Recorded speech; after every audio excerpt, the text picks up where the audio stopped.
গত সপ্তাহের আমরা বর্তমান প্রেক্ষাপট নিয়ে আলোচনা করেছিলাম। তার মধ্যে দুটো চুম্বক অংশ আপনাদেরকে স্মরণ করিয়ে দেয়। সেটি হলো দলীয় সংকীর্ণতার কারণে নিজ দলের লোকদের জুলুমকে সমর্থন করা, এটা ইসলাম অনুমোদন। এটাকে কি বলা হয়েছিল মনে আছে কার? আসাবিয়া। মাশাআল্লাহ, আসাবিয়া। লাইসা মিন্না মান দাআ ইলা আসাবিয়া ওয়া লাইসা মিন্না মান কাতালা আলা আসাবিয়া ওয়া লাইসা মিন্না মান মাতা আলা আসাবিয়া। আসাবিয়াতের দিকে যে ডাকে সে আমাদের অন্তর্ভুক্ত নয়। আসাবিয়াতের উপর যে লড়াই করে, সংগ্রাম করে, সে আমাদের অন্তর্ভুক্ত নয়। আর আসাবিয়াতের উপর যার মৃত্যু হয়, মৃত্যুবরণ করে, সেও আমাদের অন্তর্ভুক্ত নয়। এখানে লাইসা মিন্নার অনেক ব্যাখ্যা করা যাবে। এর মধ্যে একটা ব্যাখ্যা এমনও তো হতে পারে যে সে মুসলমান নয়। লাইসা মিন্না, আমাদের অন্তর্ভুক্ত নয়। এটাকে আরেকটা বলা যায়, রাসূল বলেছেন সে আমাদের অন্তর্ভুক্ত নয়, মানে আমার উম্মত নয়। সাহাবায়ে কেরাম জিজ্ঞেস করলেন, মাল আসাবিয়া ইয়া রাসূলুল্লাহ, আসাবিয়া কি? আল্লাহ রাসূল কি বলেছেন? আন তুঈনা কওমাকা আলা যুলমিন, নিজের কওম, নিজের সম্প্রদায়, নিজের দলের অন্যায়কারী ব্যক্তিকে তার জুলুমের উপর সমর্থন করা। জুলুমকারী আমার গোষ্ঠী, জুলুমকারী আমার আত্মীয়, জুলুমকারী আমার দলের, জুলুমকারী আমার প্রতিবেশী। এই সংকীর্ণতার আলোকে ব্যক্তি স্পষ্ট জুলুম করছে, তারপরেও তার জুলুম এর প্রতিকার না করে বরং কি করা? সহযোগিতা করা। সমর্থন এক কথা, এখানে তুঈনা বলা হয়েছে, সহযোগিতা করা। সুতরাং এই জাতীয় সংকীর্ণতা থেকে উম্মাহকে বেরিয়ে আসতে হবে। আমাদের সমাজে জ্যামিতিক হারে এই ভাইরাসে আক্রান্ত লোকের সংখ্যা বাড়ছে। কি জ্যামিতিক হারে বাড়ছে? উনি যেহেতু আমার দলের না, উনি হাসা কথা কইলেও ডক লাগবে না। আবার ব্যক্তি যখন আমার, তখন উনি মিশা কথা কইলেও এটাকে সত্য প্রমাণ করার জন্য মুখ চালানো লোক সমাজে নাই মনে হয় আছে। এটা ঠিক না, এটা মুসলমানের বৈশিষ্ট্য নয়। এটা আমাদেরকে বুঝতে হবে। আরেকটি চুম্বক অংশ, আমাদের সমাজে অনেক মানুষ আছে তৃপ্তি পায়। দুইটা গ্রুপের মধ্যে বা দুইজন ব্যক্তির মধ্যে বিরোধ চলছে, এই বিরোধীয় বা বিবদমান দুইটা গ্রুপের মধ্যে সমঝোতা স্থাপন না করে দিয়ে বরং উল্টা উস্কে দেয়। এ জাতীয় লোক মনে হয় আফ্রিকান জঙ্গলে পাওয়া যাবে, এখানে তো নাই। আমরা তাহাজ্জুদকে ফজিলতপূর্ণ মনে করি, সালাতুল ইশরাক থেকে শুরু করে অনেক বিষয় আছে, অবশ্যই এগুলো ফজিলতপূর্ণ, হাদিস রয়েছে। কিন্তু আল্লাহ রাসূল বলেছেন এগুলোর চাইতেও নফল সালাত, নফল সিয়াম, নফল সাদাকার চাইতেও সর্বাধিক ফজিলতপূর্ণ বিষয় হচ্ছে বিবদমান দুটো পক্ষের মাঝে সন্ধি, শান্তি স্থাপন করে দেওয়া। এটি নফল সালাত সিয়ামের চাইতেও ফজিলতপূর্ণ। এমন অনেক আল্লাহর বান্দা পাওয়া যাবে যারা মসজিদে এসেও সন্ধি শান্তি স্থাপনের পরিবর্তে বরং বিবদমান গ্রুপগুলোর মধ্যে উস্কিয়ে দেয়। কথা মিশা করলে হাত তুলে লোকমা দিয়ে যে হুজুর না, কি বলেন, আছে কি না? আছে। অথচ কাজটা করছে হারাম, আর চিন্তার মধ্যে ঘাটতি থাকার কারণে সে মনে করছে আমি ইবাদত করছি। এই বিষয় থেকে আমাদেরকে বেরিয়ে আসতে হবে। বরং উস্কানি দিয়ে কারো মধ্যে বিভেদ বিসম্বাদ বাড়ানো নয়, বরং সন্ধি স্থাপন করে দেওয়ার মধ্যেই কল্যাণ। এ বিষয়ে আরেকটি চমকপ্রদ একটা হাদিস বলি, মিথ্যা বলা হারাম না হালাল? আরো জোরে। কবিরা গুনাহ। কি গুনাহ? আমার সমাজে এখন এই মিথ্যা কথাটা কবিরা গুনাহ হিসেবে নাই, ও হালাল হিসাবে আছে। যাক, কবিরা গুনাহ। কিন্তু পরস্পরের মধ্যে সন্ধি স্থাপন, শান্তি স্থাপনের জন্য মিথ্যা কথা বলাকে আল্লাহর রাসূল বৈধ বলেছেন। লাইসাল কাযযাব, লাইসাল কাযযাব ওই ব্যক্তি মিথ্যেবাদী নয়, আল্লাযী ইউসলিহু বাইনান নাস, যে ব্যক্তি মানুষের মাঝে সংশোধন করে দেয়, সন্ধি স্থাপন করে দেয়। তাহলে দেখুন যে পরস্পরের মধ্যে সন্ধি, শান্তি, সমঝোতা সৃষ্টি করে দেওয়ার ক্ষেত্রে একটি হারাম কাজ, কবিরা গুনাহ, কিন্তু এক্ষেত্রে ইসলামী শরিয়া অনুমোদন দিয়েছে যে উভয়ের মাঝে সন্ধি স্থাপন, শান্তি স্থাপন, সমঝোতা করতে গিয়ে যদি কোনো কৌশলী মিথ্যা বলাও লাগে তুমি বলো, তারপরও তাদের মধ্যে শান্তি পয়দা করে দাও। স্বামী স্ত্রীর মাঝেও তাদের উভয়ের মাঝে মিলিয়ে দেওয়ার জন্য ওই ক্ষেত্রেও মিথ্যে বলা জায়েজ। কি?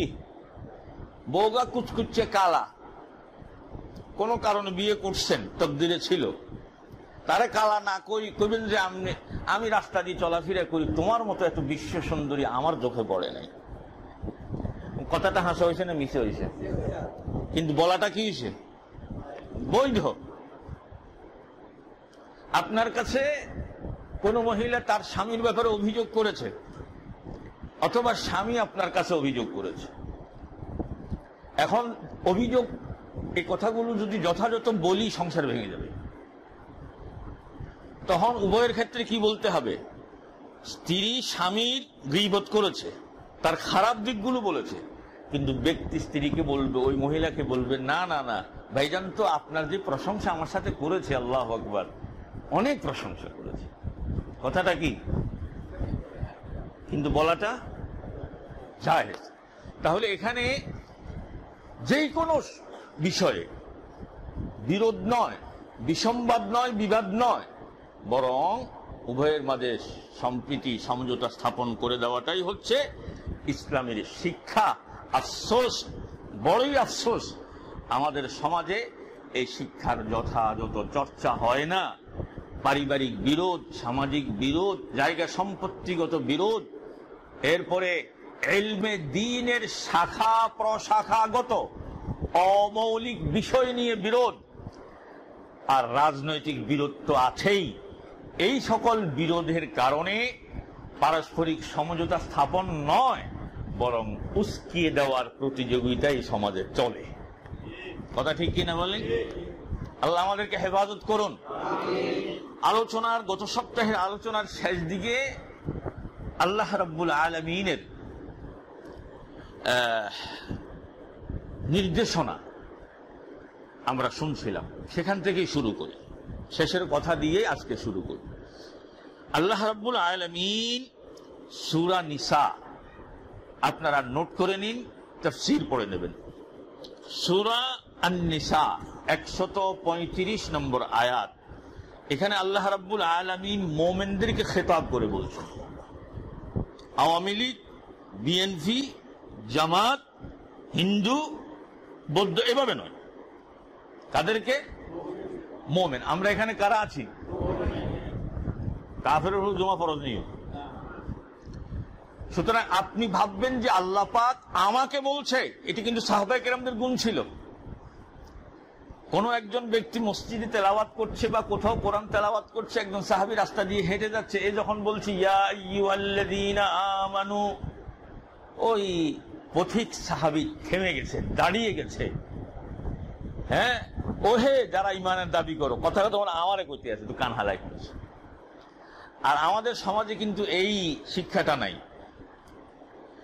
ভালো করে কান পেতে শোনেন, আল্লাহ রাব্বুল আলামিন বলছেন, ইয়া আইয়ুহাল্লাযীনা আমানু কুনু কাওয়ামিনা বিল কিসতি শুহাদা লিল্লাহ। হে মুমিনগণ, তোমরা ন্যায় বিচারে দৃঢ় প্রতিষ্ঠিত থাকবে। ন্যায় বিচার মানে কি ওই ব্যাখ্যায় যাব না, সামনে আরো কথা আছে। আল্লাহর সাক্ষী স্বরূপ, অর্থাৎ ন্যায় বিচারে যে সাক্ষী থাকবে, মনে করবে যে আমি আল্লাহর পক্ষ থেকে একজন সাক্ষ্যদাতা, সাক্ষী। ব্যতিক্রম করলে তখন আর আল্লাহর সাক্ষী রূপ হয় না। আর আল্লাহর ভয় না থাকলেই মূলত মানুষ অন্যায় বিচার অবিচার করতে পারে। আল্লাহর ভয় আছে এমন কোন ব্যক্তি অন্যায় অবিচার করতে পারে না। বলছেন যে আল্লাহর সাক্ষী স্বরূপ তোমরা ন্যায় বিচারে দৃঢ় প্রতিষ্ঠিত থাকবে।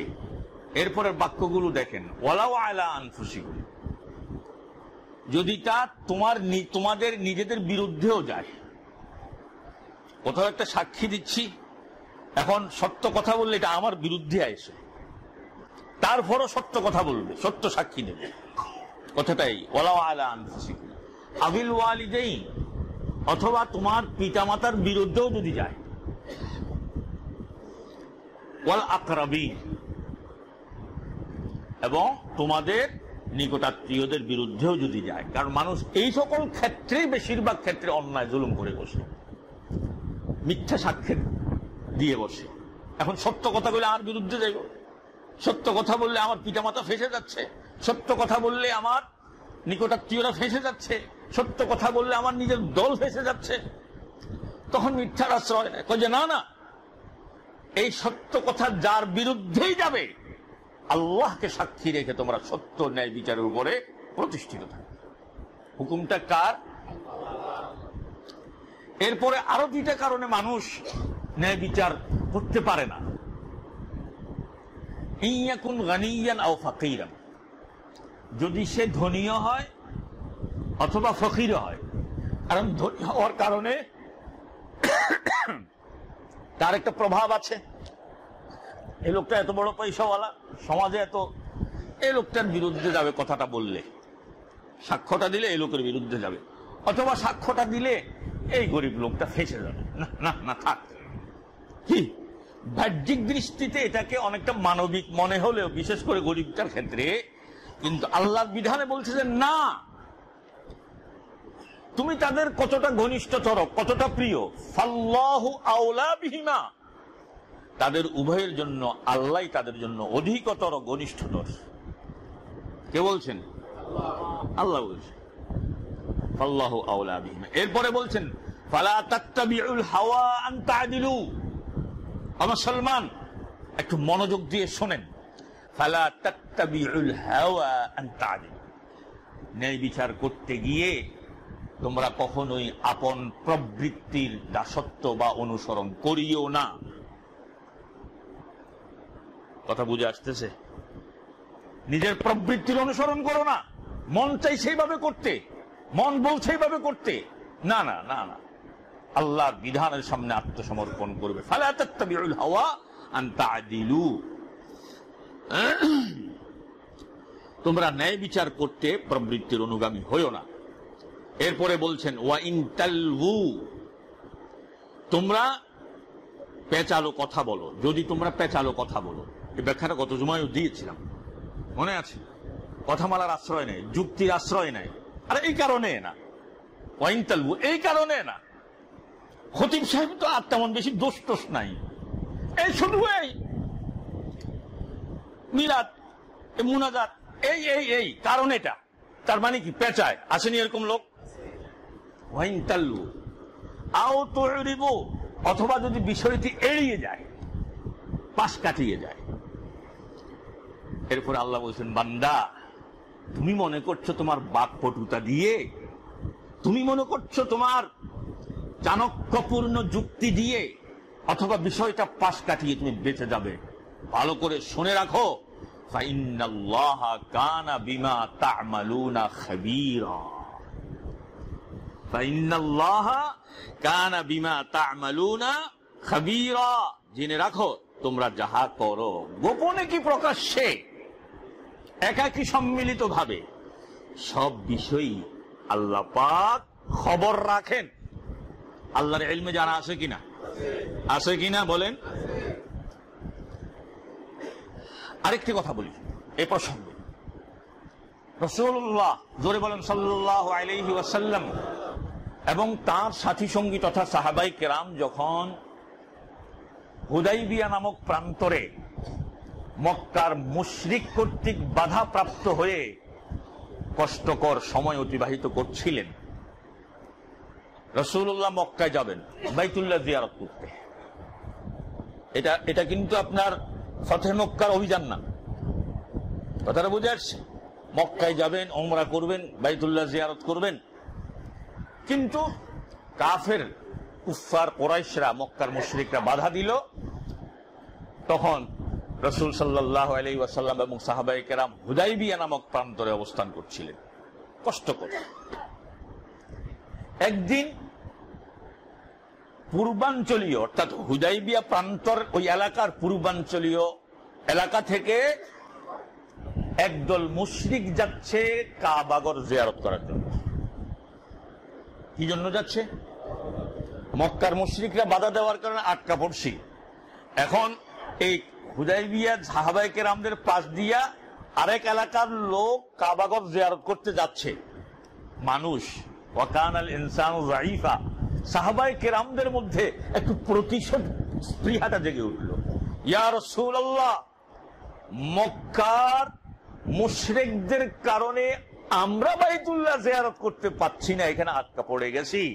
এখন আমাদের পাশ দিয়ে যারা যাচ্ছে আমরাও তাদেরকে আটক করবো, যেতে দেবো না। যৌক্তিক, কি বলেন? মোটা চোখে যৌক্তিক না? ওই যে কামা তাদিনু তুদান, তোমরা যেমন করেছো আমরাও তোমাদের সাথে তেমনই করবো, বিষয়টা এরকম না? এই দৃষ্টিকোণ থেকে সম্পূর্ণ ঠিক। তাছাড়া উভয় গোষ্ঠী মুশরিক। আপনারা কি কথাটা বুঝে আসতেছে আপনাদের? ওই অবস্থায় আরশে আজিমের উপর থেকে নোটিশ আসলো, ওয়ালা ইয়াজরিমান্নাকুম শানাআনু কওমিন আন সাদ্দুকুম আনিল মাসজিদিল হারামি আন তা'তাদু। মসজিদে হারামে যেতে যারা বাধা দিয়েছে তাদের প্রতি বা কোনো কওমের প্রতি বিদ্বেষ যেন তোমাদেরকে ন্যায় বিচার থেকে বিরত না রাখে। কথা বুঝে আসতেছে?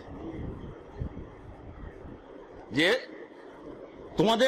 তোমাদেরকে মসজিদুল হারামে প্রবেশে যারা বাধা দিয়েছে তাদের কারণে কোন সম্প্রদায়ের প্রতি বিদ্বেষ তোমাদেরকে যেন কখনোই সীমা লঙ্ঘনে প্ররোচিত না করে। তাহলে কি সমান হয়েছে? এর পরের অংশ হইল তাআওয়ানু আলাল বিররি ওয়াত তাকওয়া ওয়ালা তাআওয়ানু আলাল ইসমি ওয়াল উদওয়ান। খোদাভীতি এবং কল্যাণমূলক কাজে একে অপরকে সহযোগিতা করো, পাপ আর সীমা লঙ্ঘনমূলক কাজে সহযোগিতা করিও না। তাহলে মসজিদুল হারামে যেতে বাধা দিয়েছে সেই মুশরিকদের আরেকটা গোষ্ঠী পাশ দিয়ে যাচ্ছে। স্বাভাবিক মানুষ হিসেবে প্রতিশোধ স্পৃহাটা জেগে উঠল যখন প্রকাশ করলো আল্লাহ রাব্বুল আলামিন কি করেছেন? নিষেধ করে দিয়েছেন, না এমন করা যাবে না। সে মুশরিক হোক আর যাই হোক, তার ভালো কাজে তাকে সহযোগিতা করতে হবে। যদি মন্দ কাজ পাপ কর্ম যদি হয় তাহলে সহযোগিতা করা যাবে না। সম্মানিত ভাইয়েরা, ঠিক সেম আরেকটি আয়াত সূরা মায়েদার ৮ নম্বর আয়াত, ওখানে আল্লাহ রাব্বুল আলামিন আল্লাহর জন্য ন্যায় সাক্ষ্যদানে প্রতিষ্ঠিত থাকতে বলেছেন এবং আদেশ করেছেন ওয়ালা ইয়াজরিমান্নাকুম শানাআনু কওমিন আলা আল্লা তা'দিলু, কোন সম্প্রদায়ের প্রতি বিদ্বেষ যেন তোমাদেরকে আদল ইনসাফ ন্যায় বিচার বর্জনে প্ররোচিত না করে। তাহলে শত নির্যাতন নিপীড়নের মুখেও আদলের উপরে থাকা, ইনসাফের উপরে থাকা, এটাই হচ্ছে ইসলামের শিক্ষা। কিন্তু আমরা চলছি বিপরীত পথে, আমরা চলছি বিপরীত পথে। যখনই সুযোগ আসে, যখন সুযোগ আসে না তখন একদম নতজানু, ফেরেশতাও ফেল। আর যখনই সুযোগ আছে তখন দেখা যায় স্বমূর্তিতে, আপন মূর্তিতে নিজেকে প্রকাশ করতে কোনরূপ চিন্তা করি না। কথা ঠিক কিনা বলেন? ওই যে আমি বলি কিছু মানুষ আছে সৎলোক দুই প্রকার। সৎলোক কয় প্রকার? কেউ সুযোগের অভাবে সৎ, আর কেউ আল্লাহকে ভয় করে সৎ। দুই সৎ কি এক? সুযোগের অভাবে সৎ মানে কি? আপনি প্রাইমারি স্কুলের টিচার, আপনারা ঘুষ দেয় কেনা, কিন্তু ওই প্রাইমারি স্কুলের টিচার যে ব্যক্তি কয় যে আমি ঘুষ খাই না, এটা হারাম, উনারা যদি পদোন্নতি দিয়া যদি এটিও বানানো হয়, টিএনও বানানো হয়, ওই জায়গা যদি দেওয়া হয়, তখন বোঝা যায় উনি কি এতদিন সুযোগের অভাবে সৎ ছিলেন নাকি নৈতিক ভাবে বা আল্লাহকে ভয় করে সৎ ছিলেন। কথা ঠিক কিনা বলেন ভাইজান? হ্যাঁ, সুযোগ ছিল না তখন একদম সৎ, সুযোগ এসেছে তখন নিজের পরিচয়ে বেরিয়ে আসে।